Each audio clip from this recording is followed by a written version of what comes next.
Hair wash பண்ணதுக்கப்புறமா hair வந்து ரொம்ப ட்ரையாக ஃப்ரிஸியாக இருக்குன்னு ஃபீல் பண்ணுறவங்க இந்த ஒரு கண்டிஷனரை வீக்லி ஒன்ஸ் ட்ரை பண்ணி பாருங்கள். கண்டிப்பாக நல்ல ரிசல்ட் கிடைக்கும். நான் என்னோட பர்சனல் எக்ஸ்பீரியன்ஸ் தான் இங்கே ஷேர் பண்ணுறேன். எப்படி ரெடி பண்ணுறதுன்னு பார்த்துடலாம் வாங்க. நான் எடுத்துக்கிற ரொம்ப முக்கியமான ஒரு இன்க்ரீடியன்ட் வந்து அரிசி வடித்த கஞ்சி தான். அது ஒரு பவுலில் எடுத்துகிட்டு ஆல்மண்ட் கம் அதாவது பாதாம் பிசின் வந்து ஒரு 2-3 ஆட் பண்ணிக்கிறேன்.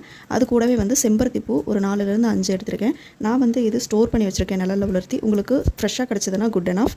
இது எல்லாத்தையுமே நல்லா ஓவர் நைட் வந்து ஊற வச்சுட்டு மார்னிங் எழுந்து நீங்கள் மிக்ஸி ஜாரில் போட்டு அரைச்சிக்கலாம். உங்களுக்கு இன்கேஸ் வந்து டேண்ட்ரஃப் இருக்குது, அதனால் ரொம்ப தலை அரிப்பாக இருக்குது அப்படின்னு சொல்லி கூடவே 1 ஸ்பூன் வெந்தயம் ஆட் பண்ணி ஊற வச்சு அரைச்சிக்கலாம். இது எல்லாத்தையும் வந்து நல்லா மிக்ஸ்அப் பண்ணிக்கோங்க. நல்லா மிக்ஸ் பண்ணதுக்கப்புறமா ஒரு பேஸ்ட் கன்சிஸ்டன்சி கிடைக்கும். இதை வந்து நீங்கள் ஸ்கேல்ப்லேருந்து ஹேரோட எண்டு வரைக்கும் நல்லா அப்ளை பண்ணிவிட்டு ஒரு 10 to 15 மினிட்ஸ் விட்டிங்கன்னா போதும். அதுக்கப்புறமா நீங்கள் ஹேர் வாஷ் பண்ணிக்கலாம். சப்போஸ் இதில் இருக்கிற இன்க்ரீடியன்ஸ் வந்து உங்களுக்கு தலையில் அப்ளை பண்ணும்போது குளிர்ச்சியாக இருக்கும், தலைவலி வரும் அப்படின்னா இதை கம்ப்ளீட்டாக இக்னோர் பண்ண வேண்டியதில்லை. ஜஸ்ட் இதை வந்து ஸ்கேல்பில் அப்ளை பண்ணாமல் ஹேர் மாஸ்க்காக யூஸ் பண்ணுங்கள்.